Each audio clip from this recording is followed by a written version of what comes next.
Para quem não me conhece, me chamo Kelvis. Sou analista de sistema, desenvolvedor de jogos e artista digital. E na aula de hoje nós vamos ver controle em terceira pessoa no Godot. Vamos começar criando um novo projeto. O meu, como de costume, vou chamar de abacate.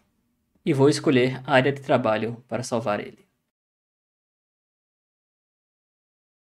Vou criar uma nova pasta e Create Edit. Agora aguardamos o Godot carregar. Com o nosso projeto carregado e, claro, com a pequena ajuda da mágica da edição, vamos criar uma nova cena 3D. Vou renomear ela para Main, para ser a nossa cena principal, e vou adicionar um Mesh Instance 3D para ser o nosso chão. Vou renomear ele de Floor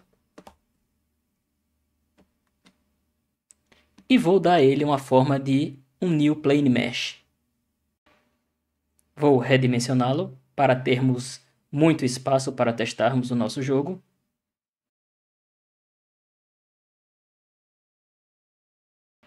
E então, vamos em Mesh, Create Tree Mesh Static Body para adicionar a colisão.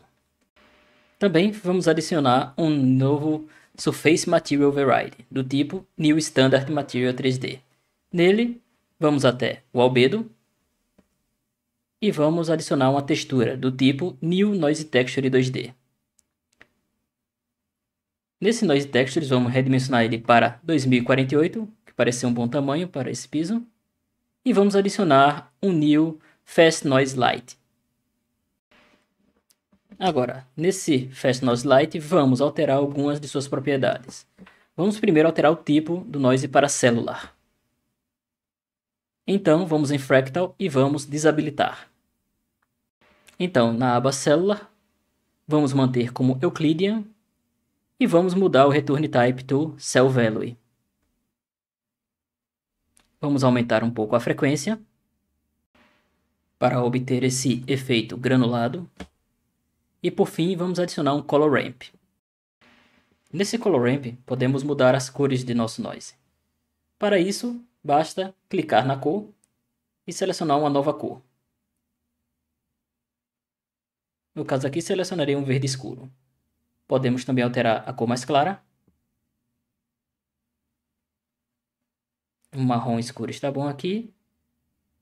Caso seja necessário, podemos também adicionar novas cores. Basta clicar no gradiente. Vamos agora voltar para a nossa cena. Na nossa cena principal, vamos adicionar mais alguns objetos. Vou adicionar mais um Mesh Instance 3D e vou renomear ele para Pilar. Faremos alguns pilares para testarmos o nosso controle em terceira pessoa. Vou redimensionar ele para ele ficar um pouco maior.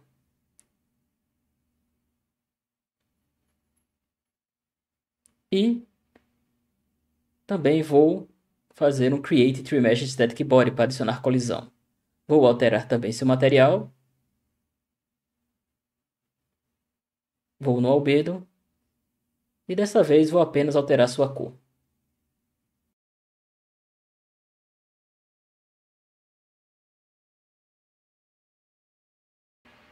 Vou afastar um pouco para visualizar melhor o nosso cenário e vou duplicar algumas vezes esse pilar.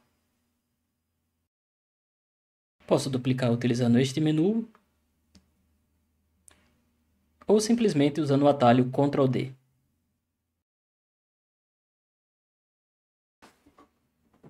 Pronto. Colocarei mais alguns. E agora, para organizar nosso mapa, eu vou adicionar um Node 3D. E vou renomear ele para Map. E mover o chão e todos os pilares para dentro dele. Agora sim, nossa cena está bem organizada. Vamos agora adicionar a luz e o environment à cena. Agora teremos uma boa iluminação quando rodarmos o nosso jogo. Agora, vamos salvar a nossa cena principal e vamos adicionar um novo 3D Scene do tipo Character Body 3D. Este será o nosso personagem. Vamos nomear ele de Player. Agora, precisamos de um formato para o nosso player. Vamos então adicionar nele um New Mesh Stance. Podemos usar os recentes, que fica aqui do lado. Vou colocar um formato de New Capsule Mesh. Veja que ele fica um pouco no chão. Apenas por motivos estéticos vou subir um pouco aqui. Posso ir em Transform e mover uma unidade. Ele ficará encostando exatamente no chão. Vou renomear ele para Geometry.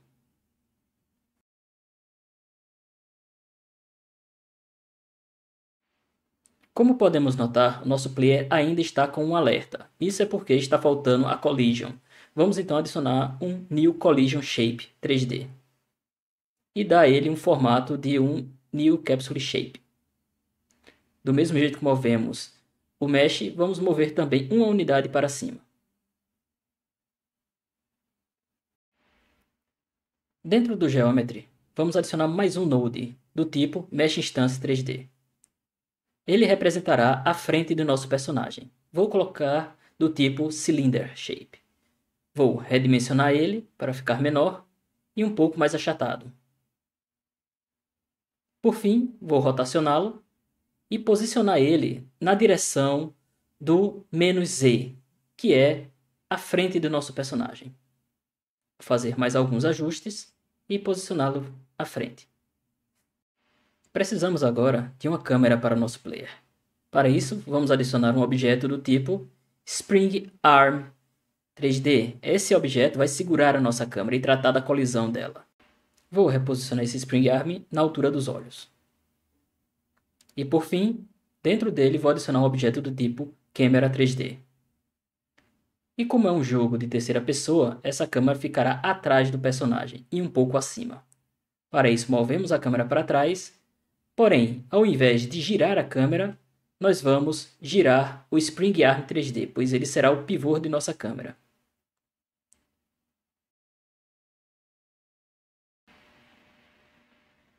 Agora, se tratando de um jogo em terceira pessoa, é bem interessante que colocarmos esse Spring Arm um pouco para o lado. Assim teremos uma visão da câmera por cima do ombro. Isso ajuda muito a mirar em outros alvos. Assim o corpo do player não fica na frente da câmera. Agora, para facilitar na hora da codificação, vou renomear esse Spring Arm para pivô. Uma coisa importante é que a posição da câmera que colocarmos aqui é apenas por referência. No Spring Arm há essa propriedade Spring Length, que ela que sim determina a distância que essa câmera vai ficar e vai tratar da colisão também. Colocarei 4 metros. Se precisarmos, mudaremos depois. Agora, clicando nesse botão, vamos adicionar o script ao nosso player. Clique em Create e já teremos um template de movimentação do Godot. Mas é claro, temos que, como sempre, alterar as ações padrões para as nossas ações. Vamos lá em Project Settings, Input Map. E vamos adicionar o Up, o Down, o Left, o Right e o Jump. E vamos associar as teclas correspondentes, que seria o W, o S, o A, o D e a barra de espaço. Podemos fechar essa janela e voltar para o nosso código para alterar as propriedades. No caso aqui será Jump, por fim Left, Right, Up e Down. Vale lembrar que essas propriedades são sensíveis à caixa alta ou caixa baixa. Vamos agora fazer o override de uma função chamada input. Ela trata de todos os inputs que receberemos do teclado ou do mouse. Primeiro, temos que capturar o mouse para utilizar ele no jogo. Então, vamos verificar primeiro se o evento que recebemos nesse input é do tipo input event mouse button. Ou seja, se é um clique do botão do mouse. Se o player clicar na tela do jogo, nós devemos mudar o mouse mode para mouse mode capture, ou seja, o mouse ficará preso à tela. Caso contrário, nós temos que liberar esse mouse. Ou seja, vou verificar se o usuário clicou numa tecla especial que é o UI Cancel, que está associada à tecla Escape, e com isso eu vou liberar o mouse, para que assim o player possa fechar o jogo. Para isso, nós mudamos a propriedade para Mouse Mode Visible. Agora, vamos fazer um if para verificar se o evento é do tipo Input Event Mouse Motion, ou seja, se é do tipo do movimento do mouse. Também verificaremos se o Mouse Mode está no modo Mouse Mode Capture, ou seja, se ele está capturado pelo jogo. Nesse if, adicionaremos uma rotação no eixo Y de nosso personagem. Para isso, utilizamos o Rotate Y. E essa rotação será baseada no movimento do mouse. Para pegar esse valor, utilizamos a seguinte expressão. Utilizamos a função deg2rad para converter graus em radianos. Tratamos o evento como se fosse do tipo Input Event Mouse Motion e pegamos a propriedade Relative. E dela utilizamos a propriedade X. Nós utilizamos a propriedade Relative porque nós queremos o movimento relativo do mouse, não o absoluto, ou seja, queremos saber quantos pixels o mouse se moveu desde a última posição. E utilizamos o eixo X do mouse porque esse é o equivalente ao eixo Y da rotação no nosso ambiente 3D do Godot. E por fim, para converter a movimentação de pixels do mouse em graus da nossa rotação, multiplicamos por um valor pequeno. Também colocamos um sinal de negativo para inverter essa movimentação do mouse para a nossa rotação. Esse valor também representa a sensibilidade do mouse. É uma boa prática da programação guardarmos esses valores em constantes. Por isso, vou criar aqui em cima uma constante com o nome de Mouse Sensitivity. E vou guardar esse valor para podermos utilizá-lo em outras partes do código. Nesse momento, precisaremos de uma referência à geometria dentro do código. Isso para realizar a rotação no outro eixo. Como visto antes, basta segurar Ctrl e arrastar o nó para dentro do código, que ele já criará a variável com todos os atributos necessários. Agora, logo abaixo da nossa rotação do eixo Y, eu vou adicionar uma referência à Geometry. E realizarei uma rotação também no eixo Y. Só que desta vez eu vou fazer uma rotação inversa. Ou seja, quando eu rotacionar a câmera para um lado, eu vou girar a geometria para o outro lado. Isso é para dar a impressão que a geometria estará sempre parada, independente da câmera. Em seguida, utilizando uma referência do pivô que eu obtive da mesma maneira que obtive a referência da Geometry, eu realizarei a rotação agora no eixo X do pivô e não do personagem.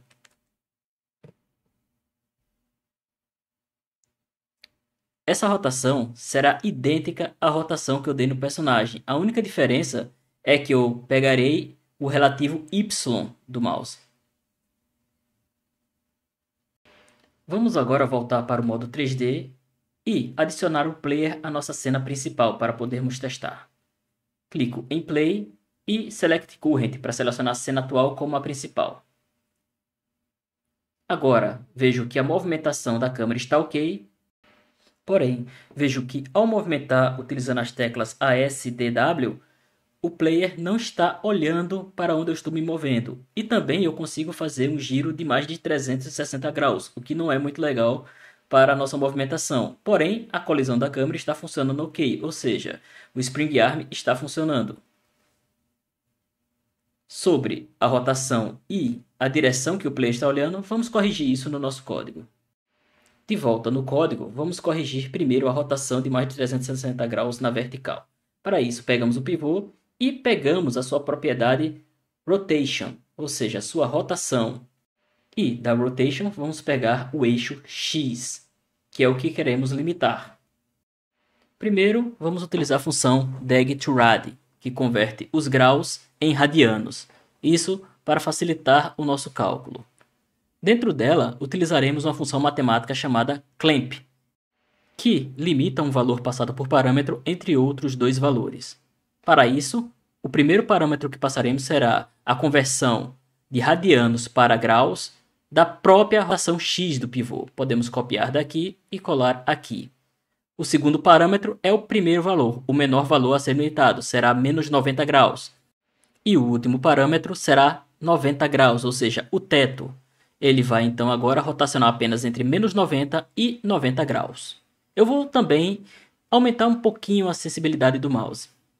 Vamos testar mais uma vez. E ok, agora sim, está com uma boa sensibilidade do mouse e ele não permite rotacionar mais do que menos 90 graus ou mais 90 graus. Mas o player ainda não está olhando para a direção que ele está andando. Vamos corrigir isso no código. Para isso, vamos até a função physicalProcess de nosso código e fazemos da seguinte maneira. Logo abaixo da linha que definimos a velocidade e a direção, nós colocamos uma variável nova chamada prev y, ou seja, será o nosso y anterior, e ele será igual a geometry.rotation.y.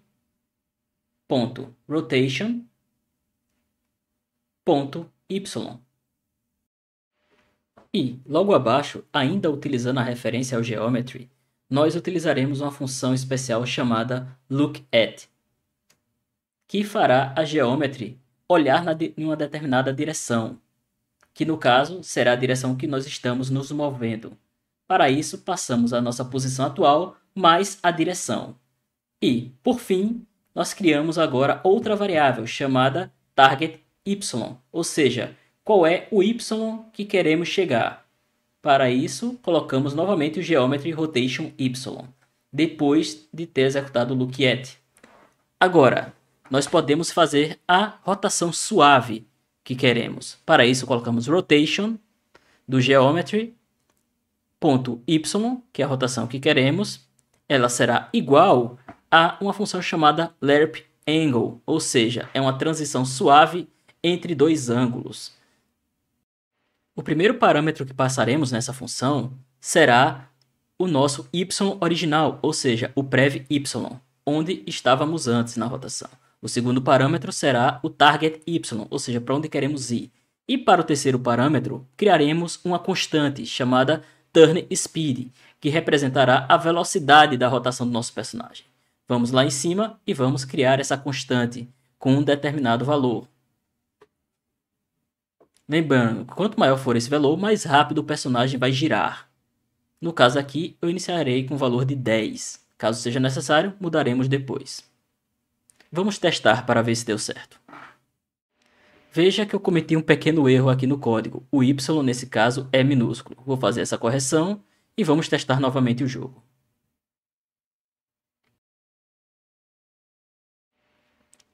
Depois de corrigir, basta clicar novamente em atualizar, que o jogo vai rodar com o novo código. Veja que agora está ocorrendo a rotação, só que ela não está muito correta. E o player está inclinado.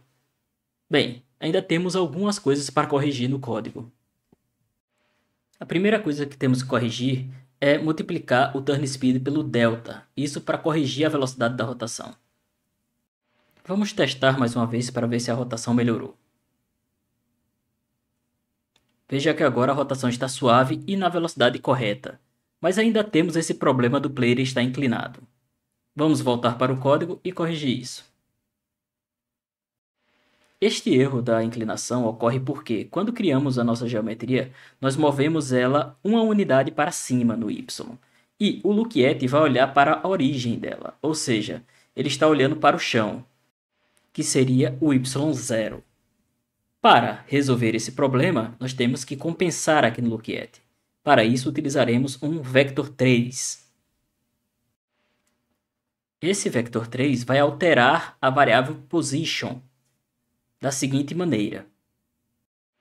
Primeiro, em seu construtor, passarei o position.x, que seria a primeira posição. Depois, passarei o position.y, que seria a segunda posição. E depois o position z, a terceira posição.